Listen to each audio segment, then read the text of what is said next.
ኮንዶሚኒየም ቆጣቢዎችን በሚመለከት የኮንዶሚኒየም ግንባታን በሚመለከት አዲስ ውሳኔ በአዲስ አበባ ከተማ አስተዳደር ክብርት ከንቲባ ተወስኗል። ይህ ምንድነው የሚለውን በተከታታይ ፓርቶች እየሰራው ነበር። ምኖቻችሁ አልገባንም የሚል አለ። አንዳንድ አልፎ ስድብ አለ።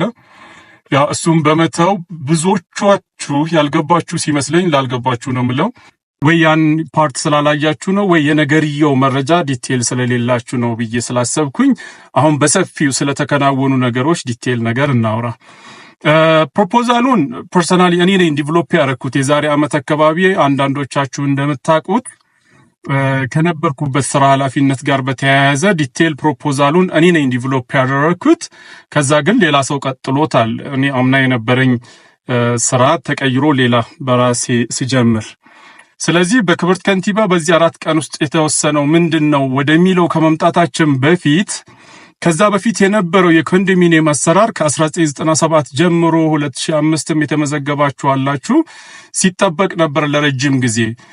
አሁን ባለው አሰራር ያ ይቀጥል ቢባል ፊዚብል አይደለም ወይም ደግሞ አያስኬድም በተለያዩ ምክንያቶች። ለምሳሌ የሚቆጠበው የገንዘብ መጠን የዛኔ የነበረው የኮንስትራክሽን ኮስት የግብአቶች ወጪ ኦር ዋጋና አሁን ያለው ዋጋ አንድ አይደለም። የዛኔ የነበረው ሰብሲዳይዝ የሚደረግበት ሂደት በራሱ ለምሳሌ ጥቃቅንና አነስተኛ ማህበራት የሚሰሩት ስራ አለ። በመንግስት በኩል ደግሞ ከቨር የሚያደርገው ለምሳሌ መሬት በነፃ ማቅረብ፣ ኮንትራክተር በራሱ ደግሞ ኃላፊነት ወስዶ የሚሰራው አለ። የዛኔ ሲቆጠብ የነበረው ገንዘብ ኦን ታይም ተገንብቶ ስላልተላለፈ አሁን ላይ ቫልዩ የመግዛት አቅሙ ይቀንሳል ነው። አሁን በምን ፓኬጅ ቢኬድ ኦር እንዴት ቢሆን ሊሰራ ይችላል የሚለው ሲታሰብ አንድ ሌላ ሞዳሊቲ አውጥቶ መንግስት በራሱ ሌላ ሪሶርሶችን ሞቢላይዝ አድርጎ የሚሰራበት ነው። ሁለተኛ ደግሞ ከግል ድርጅቶች ጋር ባለው አሰራር የግል ድርጅቶች እንግዲህ ራሳቸው ኮስታቸውን አስልተው ነው የቤት ዋጋ የሚያወጡት። የዛኔ ለስቱዲዮ የተመዘገበ ይኖራል፣ ባለ 1 ባለ 2 ባለ 3 መኝታ የተመዘገበ ይኖራል። ወደ ግል ድርጅት ስንወስደው ያን ገንዘብ ወይም ደግሞ ወደ ግል ድርጅት ይሄንን ፓኬጅ ስናመጣ የግል ድርጅት ደግሞ ያለበት ኮስት አለ ምናምን ነገር እሱ ሞዳሊቲ ነው ዲቨሎፕ የተደረገው በኔና ከዛ በኋላ በቀጠሉ ሰዎች። እሱ ዲቨሎፕ ሲደረግ ለምሳሌ እስከ 10,000 ሰዎች ናቸው የታሰቡት። አንድ ድርጅት ወስዶ ያንን ቢሰራ ባለው ቦታ በተሰጠው ቦታ በመንግስት በኩል ከቨር መደረግ ያለበት ምንድነው? ባንክ ንግድ ባንክ ለምሳሌ ያበድር ነበር ወይም ደግሞ ያበድራል። አሁንም እንዲቀጥል ስምምነት ላይ ተደርሷል።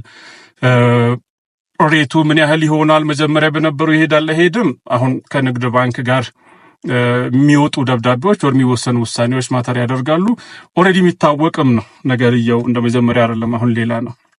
ስለዚህ የኔ ሐሳብ የነበረው በተደጋጋሚ ብዙዎቻችሁ ተጠይቁኝ ስለነበረ ይሄኛው ፓኬጅ ውስጥ እንዴት ነው መካተት የሚቻለው እነማን ናቸው እድሉስ ያላቸው የሚለውን የዛኔ በተሰራው ዳታ ወደ 9800 አካባቢ ከዛ ፕሮጀክት የቤት ዋጋ በመነሳት አፎርድ ሊያደርጉ የሚችሉ በሚል ታስቦ ከዛ ደግሞ አሁን ሎጂካሊ ነገሮችን ካያችሁ የዛኔ ባለ 3 መኝታ ታስቦ የተመዘገበ ሜቢ አሁን ባለ 1 አፎርድ ላያደርግ ይችላል፣ ወይም ደግሞ ሌላ ኬዝ ሄዷል በማህበር ተደራጅቶ ሌላ ነገር ሆኖ ሊሆን ይችላል። የዛኔ ደግሞ ስቱዲዮ 1 ቤድሩም አስበው የተመዘገቡ ሰዎች አሁን የተሻለ ፋይናንሻሊ የተሻሻለ ነገር ላይ ሆነው ሜቢ ባለ 3ም ሌላም አፎርድ ሊያደርጉ ይችላሉ።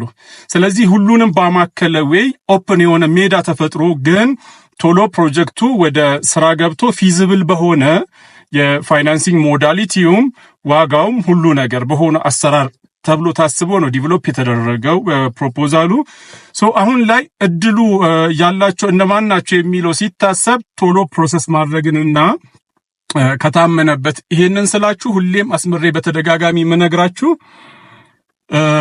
አሁንም ዛሬ ተገንብቶ ነገ ትገባላችሁ የሚል አይነት ነገር ውስጥ አይደለም። እሱ የኔ ፓርት አይደለም፣ ወይም ደግሞ የኔ ውሳኔ ውስጥ በኔ ውሳኔ ውስጥ ያለ ነገር አይደለም፣ ሌላ አካል ነው የሚሰራው። ስለዚህ ያንን ኮንፊርም እያረኳችሁ ኦር ፕሮሞት እያደረግኩ አይደለም። ግን ለረጅም ጊዜ ስትጠይቁኝ ለነበራችሁ አሁን ያለው መረጃ ይሄ ነው። ሶ ያስኬዳል አያስኬድም የሚለውን በራሳችሁ ዲሳይድ አድርጋችሁ ስታበቁ እዚህ ፓኬጅ ውስጥ ለመካተት ሚኒመም የተቀመጠው የገንዘብ መጠን አለ። ይሄንን እንግዲህ የሚያስቀምጠው መንግስት አይደለም፣ ከተማ አስተዳደሩ አይደለም። ምክንያቱም ቤቱ የሚያቀርበው ሌላ አካል ነው። መንግስት ደግሞ ሞር ሰፖርት ባደረገ ቁጥር የዛን የቤት ዋጋ ይቀንሳል። የግል ድርጅት ሲገነባ የራሱ ኮስት ብዙ ሀስሎች ስላሉበት ማለት ነው። ሶ እዛ ፓኬጅ ውስጥ ፊዚብል ነው ኦር እዚህ ከመጠበቅ ይሄኛው ይሻላል ብላችሁ ለምታስቡ ሰዎች የመወሰኛ ሜዳዎች ወይም ደግሞ ምንድነው ያለው ኦፖርቹኒቲ የሚለውን ስታስቡ የዛኔ በነበረው ለምሳሌ ባለ 1 ተመዝግቦ አሁን ባለ 2 አፎርድ የሚያደርግ ቶሎ ፈጥኖ ከሚመለከተው ኦፊስ ጋር በመነጋገር ያንን ለመወሰን ሚኒመም የሚጠበቅብኝ ምንድነው የሚለው አጣርቶ መወሰን የሚችልበት ሩም እንዳለ ነው እና ማውቀው። ሶ ይሄንን ሳወራችሁ ያንን ፕሮሞት እያደረግኩ ሳይሆን ያለውን እድል አትሊስት ሰው ይጠቅመኛል ይሆነኛል ብሎ ካሰበ አሰራሩ ምንድነው የሚለውን ክሊር አንደርስታንዲንግ እንዲኖር ነው ያለው ነገር። ይሄንን ይመስላል። ባለ 1 ባለ 2 ባለ 3 እየቆጠቡ የነበሩ ሰዎች እዚህ ፓኬጅ ውስጥ መካተት ከፈለጉ የሚጠበቅባቸውን የገንዘብ መጠን ካላሟሉም አሟልተው ከሆነም ወደዚህ መጥተው ተካተው እድሉን መጠቀም የሚችሉበት ያስኬዳል ብለው ካመኑ ያ ሩም አለ ነው። ሶ የተወሰነው ነገር ይሄ ነው የሚለውን ነው።